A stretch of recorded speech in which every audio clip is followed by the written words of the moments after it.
Sejarah penggunaan istilah Sugi bagi Raja Muna. Tu Sugi alias orang kaya. Pada masa awal kerajaan Muna, ada beberapa tokoh pemimpin, raja yang berkuasa yang diberi gelar Sugi, diantaranya Sugi Manuru, Sugi Ambona, Sugi Patola dan Sugi Patani. Oleh orang Muna sendiri, gelar Sugi sering ditafsirkan sebagai gelar kesaktian atau gelar yang keramat. Namun mari kita mencoba untuk menggali sudut pandang lain mengenai istilah Sugi. Pada zaman dahulu, dan mungkin masih berlaku juga hingga zaman sekarang bahwa siapa orang yang kaya, maka dia adalah orang yang terpandang dan berpengaruh. Dengan sumber daya yang dipunyai, orang kaya memiliki segalanya, seringkali memiliki banyak istri, termasuk memiliki banyak pengikut dan orang-orang yang lemah akan mencari perlindungan kepada orang kaya. Roy F. Allen, seorang profesor antropologi dan human ekologi asal Universitas Kent Inggris, menelusuri asal-usul dan sejarah penggunaan gelar-gelar. Meskipun kajiannya banyak fokus pada wilayah Maluku dan sekitarnya, namun tidak dapat dipungkiri hasil kajian ini juga dapat berlaku untuk wilayah-wilayah lain di Nusantara. Dalam sejarah pemakaian gelar-gelar yang bersifat kebangsawanan lokal, ini banyak terpengaruh oleh faktor bahasa, perdagangan, kekuasaan, serta sistem kolonial. Tidak terkecuali dengan penggunaan gelar orang kaya. Terminologi orang kaya dalam banyak literatur ditulis sebagai orang keja, yang umumnya diterjemahkan secara harfiah sebagai orang yang kaya secara materi, atau orang yang berpengaruh. Istilah ini muncul dalam sumber-sumber Portugis, juga sumber-sumber Belanda dan Inggris.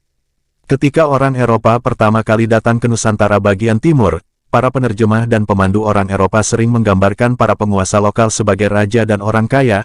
Haga dalam Netherlands, New Guinea and Papua Eilanden, mengacu pada kontrak yang dibuat oleh Van Spelt pada tanggal 23 Desember tahun 1624 mencantumkan semua penguasa atau setidaknya orang-orang penting dan berpengaruh di wilayah seram Laut Maluku dan sekitarnya sebagai orang kaya, keij.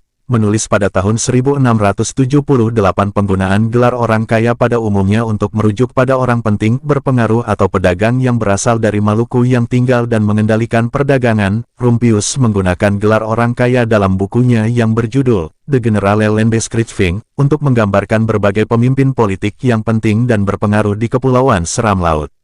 Di wilayah Kei, Maluku Tenggara, terdapat sosok yang ditokohkan oleh masyarakat yang dalam dokumen disebut The Orang Keja Van Moena, yang diduga atau bisa saja berarti orang kaya dari Muna. Saat Portugis tiba di wilayah Banda, orang kaya memiliki hak monopoli ekspor rempah-rempah. Gelar orang kaya adalah suatu istilah yang menjadi penanda untuk orang yang terpenting, berpengaruh, atau pimpinan masyarakat. Di beberapa kalangan gelar orang kaya telah mepekat khusus pada jenis sesuatu kekuasaan dalam masyarakat, mirip dengan Republik Italia pada akhir abad pertengahan. Menurut Gisels dalam bukunya, Grondik Verhaal van Amboina.